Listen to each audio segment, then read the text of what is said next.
नमस्कार। आज का समाचार।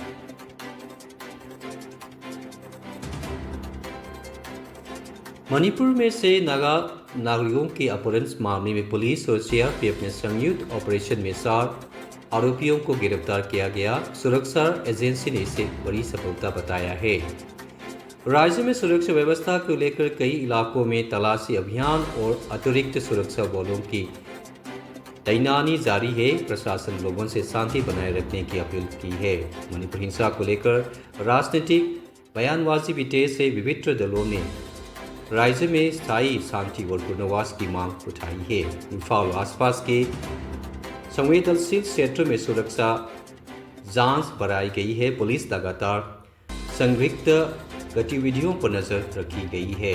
केंद्र और राज्य प्रशासन द्वारा राहत शिविरों में रहने वाले लोगों के लिए सहायता और पुनर्वास कार्य जारी रहने की जानकारी दी गई है।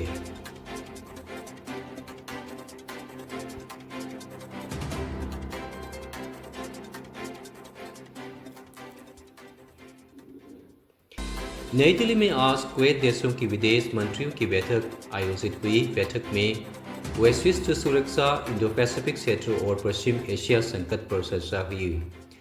अमेरिका विदेश मंत्री मार्क रूबियो ने भी शामिल हुआ। कर्नाटक में मुख्यमंत्री पद को लेकर कांग्रेस की बड़ी बैठक दिल्ली में जारी है। मुख्यमंत्री सिद्धार्थ मैला और राहुल गांधी के बीच महत्वपूर्ण चर्चा हुई।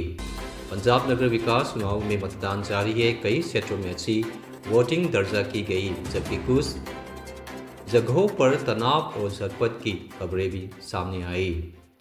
लखनऊ आगरा एक्सप्रेस में पर बड़ा सड़क हादसा हुआ। दिल्ली से गोरखपुर का जा रही बस पतलल से 6 लोगों की मौत और कई लोग घायल हुए।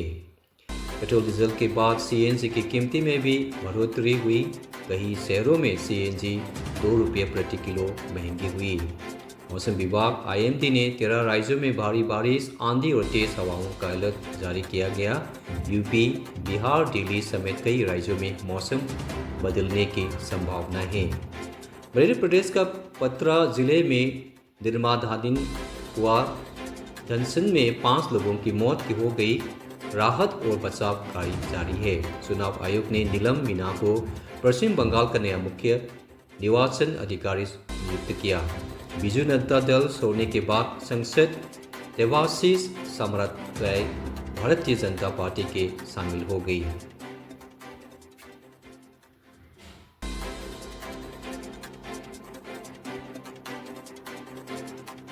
अभी विश्व समाचार।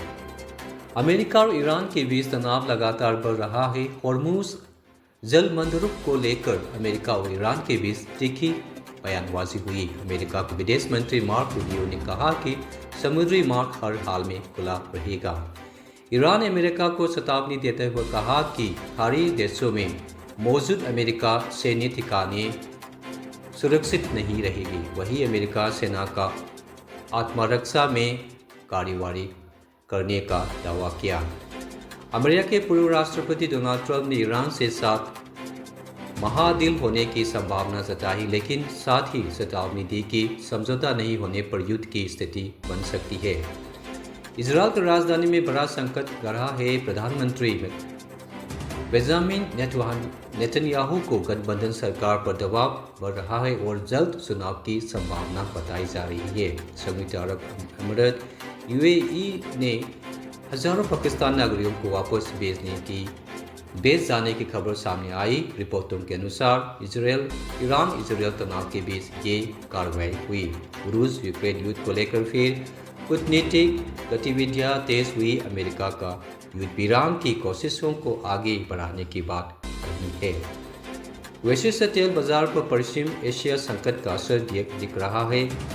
होर्मुज क्षेत्र में तनाव के कारण कच्चे तेल की कीमतें भी उतार चढ़ाव जारी है।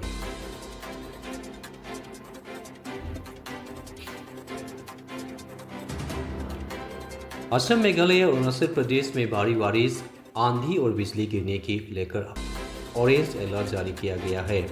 मौसम विभाग ने लोगों को सतर्क रहने की सलाह दी गई।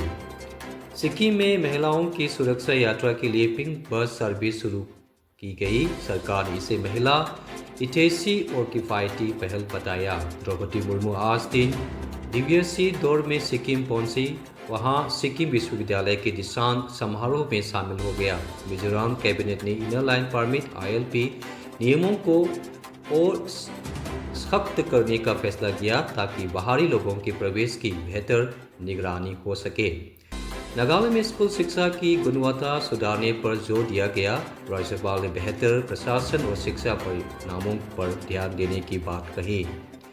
मेघालय असम सीमा पर अपांगाम क्षेत्र में सीमा विवाद के लेकर तनाव बढ़ गया है। अरुणाचल प्रदेश में ILP इनर लाइन परमिट व्यवस्था की ओर मजबूत करने का आश्वासन मुख्यमंत्री पेमा खांडू ने दिया। त्रिपुरा के GPB अस्पताल में जटिल लिवर सर्जरी सफलतापूर्वक की गई, जिससे राज्य के स्वास्थ्य क्षेत्र के लिए बड़ी उपलब्धि माना जा रहा है। ये थे आज का समाचार। नमस्कार।